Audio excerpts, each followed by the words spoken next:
Good morning. Today we're going to be talking about writing expressions and equations. This is going to go on page 50 of your interactive notebook.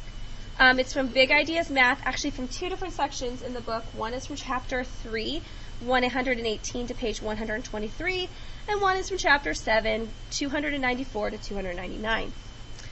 Our essential question that we should be able to answer by the time that we are done with this lesson is, how can you write an expression that represents an unknown quantity? Guys, remember, what do we call an unknown quantity in algebra or in math? What do we use for that term, class?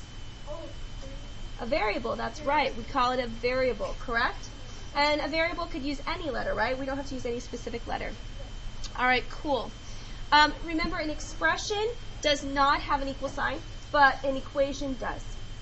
So there are some terms in math that we use, and I actually gave you guys a table. So those tables you're going to tape into your interactive notebook. And that table is going to give you some key words or phrases that we oftentimes use in math to signify different types of operations. Now, I'm going to suggest when you see a problem and you see those type of words that you circle those words, and then above it or below it, you write the operation that goes with it. So, some examples of some keywords for addition. Let's read these together, okay? For addition, we have added to, plus, sum of, more than, increased by, total of, and. For subtraction, we have subtracted from, minus, difference of, less than, decreased by, fewer than, take away. Good. Multiplication, we have multiplied by, times, product of, twice, of. And for division, we have divided by and quotient of. So we're going to see some examples of when those words are represented, that means that we're going to do something in math, okay? So the first thing we're going to write down is writing numerical expressions.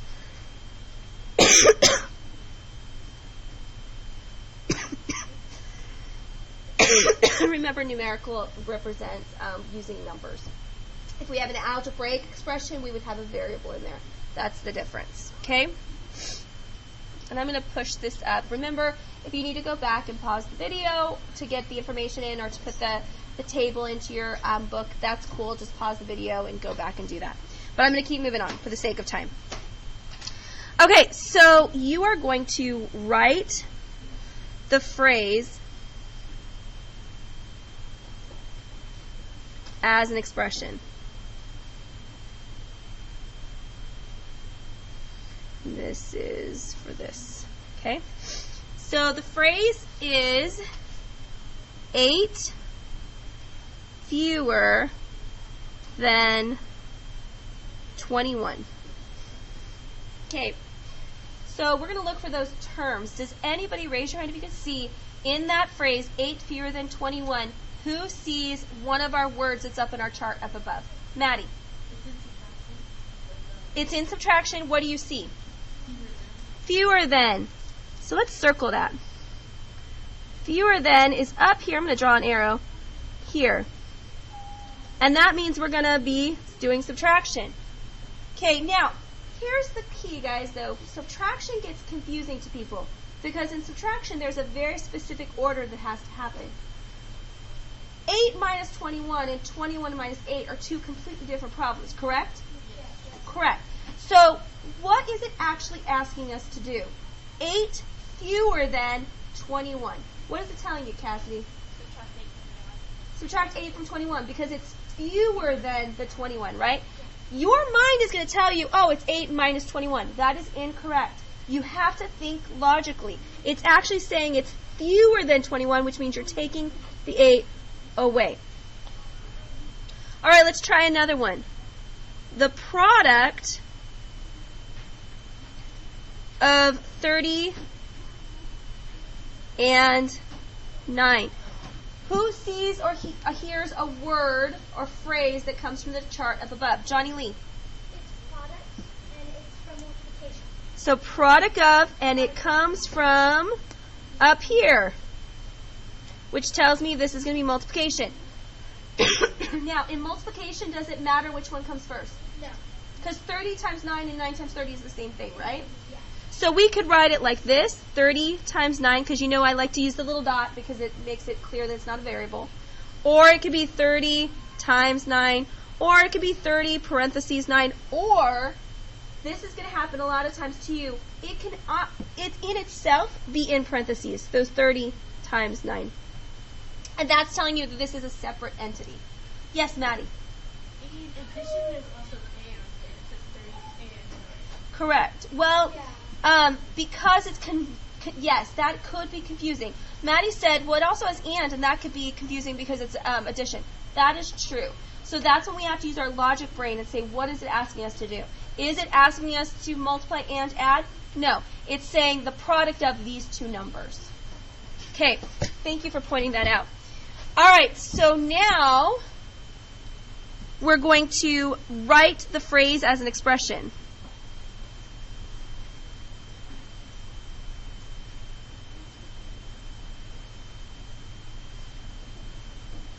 And these are going to be algebraic expressions. Okay?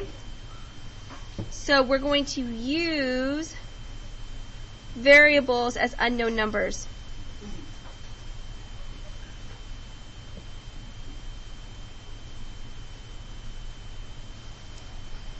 Okay? So the first one is, I'm going to give you, so rather than giving you the words, I'm going to give you the expression. And we're going to go backwards, okay? Oh wait, you know what? No, actually, I take that back. I'm going to start off with giving you the words. I think it's better for us to start with the words first. So the quotient of 3 and a number z. Okay, does anyone see any phrases that are from our chart? Can you think about it for a minute and see if you can see any phrases from our chart? The chart that we have up here. What do you see, Emily? Okay, before you see and, do you see any other, because we want to go first. What do you see before that? The quotient, look at the chart. Is that representing something?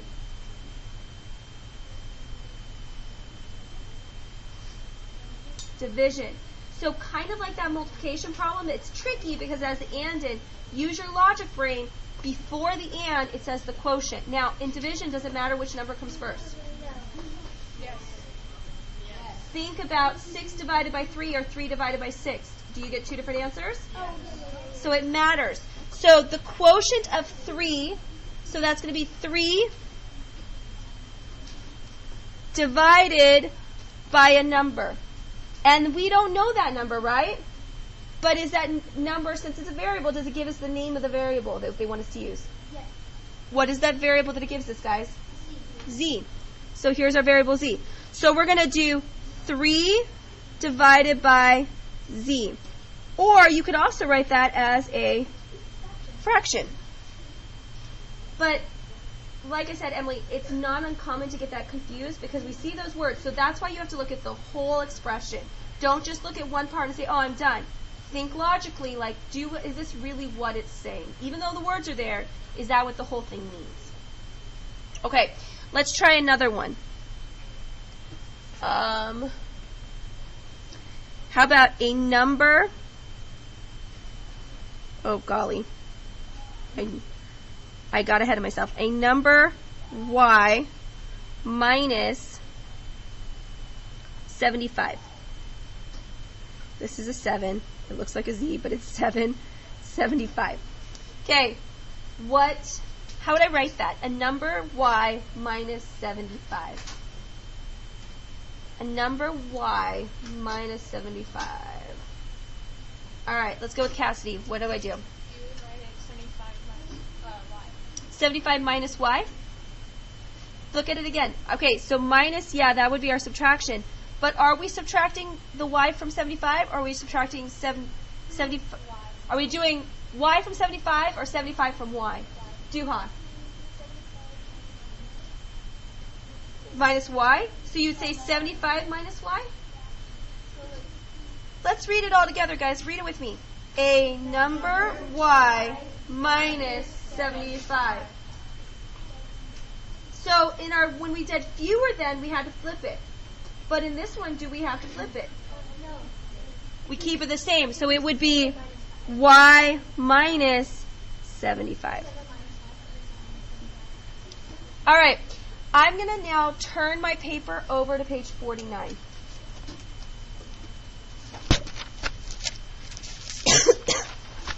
Now, on this page, we're going to start talking not just about expressions, but we're going to talk a little bit about equations. So, first thing you need to understand is an equation, and I want you to circle that word because it's super important, is a mathematical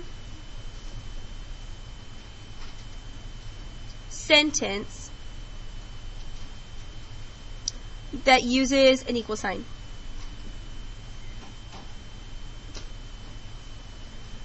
How do you know, when you have words put together in English, how do you know that it's a sentence?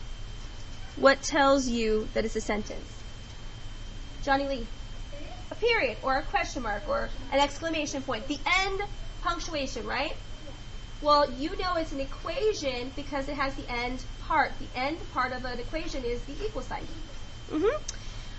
So an expression, so expressions make up equations. So an expression would be like 4 plus 8. An equation would be like 4 plus 8 equals 12. Okay? You are going to look for is, same as, or equals to determine if it's an expression or an equation. If those words are in there, you're going to have an equation. Some other reminders.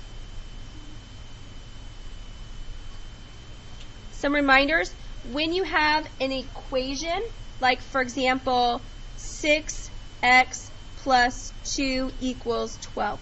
Okay? There are some terms that we need to know.